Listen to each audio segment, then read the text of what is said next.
মোৰ আইডিটো উৰুৱাই দিয়াৰ টেনশ্যনত ৰাতি টোপনিয়ে অহা নাছিল।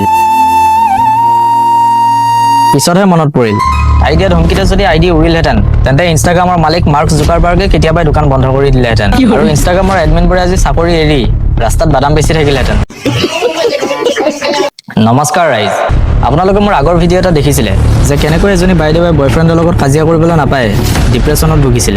কিন্তু এতিয়া গম পালোঁ যে বাইদেউ অভাৰ এক্টিঙতে পাকৈত নহয়, তেওঁ ধমকি দিয়াটো পাকৈত। বাইদেৱে মোৰ কমেণ্ট বক্সত আহি এটা চাউথৰ চিনেমাৰ ডায়লগ মাৰিছে, अब तो मैं भी बदमाश हूँ, आईडी नहीं उड़ा दिया तो मेरा नाम भी ड्रामा क्वीन नहीं। মানে এতিয়া ময়ো বদমাছ হৈছোঁ। আইডি যদি উৰুৱাই নিদিওঁ তেন্তে মোৰ নাম নহয়। মোৰ আইডিটো কি মেলাৰ পৰা কিনি অনা গেছ বেলুন বুলি ভাবিছে নেকি যে ফু দিলেই উৰি যাব? আৰু আপোনাৰ প্ৰফাইলত দেখোন নামটো কিবা দত্ত বুলিহে লিখা আছে। এতিয়া কমেণ্টত ক'ৰ পৰা ওলাল? বয়ফ্ৰেণ্ডৰ নিচিনাকৈ নামো সলাই থাকে নেকি? বাইদেউ কাজিয়া লাগিবলৈ ল'ৰা বিচাৰি নাপায়, এতিয়া মোৰ সৰু আইডিটোৰ লগতে কাজিয়া লাগিবলৈ আহি গ'ল। মই ভাবিছিলোঁ আপুনি অস্কাৰ লেভেলৰ ড্ৰামা কুইন, এতিয়া দেখোন আপুনি হেকাৰো হৈ পৰিল। আইডি উৰুৱাবলৈ যিমান এনাৰ্জি খৰচ কৰিব সিমান এনাৰ্জি যদি অলপ এক্টিং ক্লাছত দিলেহেঁতেন তেন্তে ৰিলছবোৰ অন্ততঃ চাব পৰা হ'লহেঁতেন। যি কি নহওক, মোৰ আইডিটো উৰিলেও মোৰ একো টেনশ্যন নাই, কাৰণ মই আপোনাৰ নিচিনা অভাৰ এক্টিং কৰা নাই। কিন্তু আপোনাৰ সেই গ্ৰীণ ফ্লেগ বয়ফ্ৰেণ্ডটোলৈহে মোৰ আকৌ চিন্তা হৈছে। বেচেৰা এতিয়া ৰিলছৰ লগতে আপোনাৰ এই আইডি উৰুৱা স্কিমবোৰতো হয়ভৰ দি থাকিব লাগিব। ঈশ্বৰে এটা সৎ বুদ্ধি দিয়ক।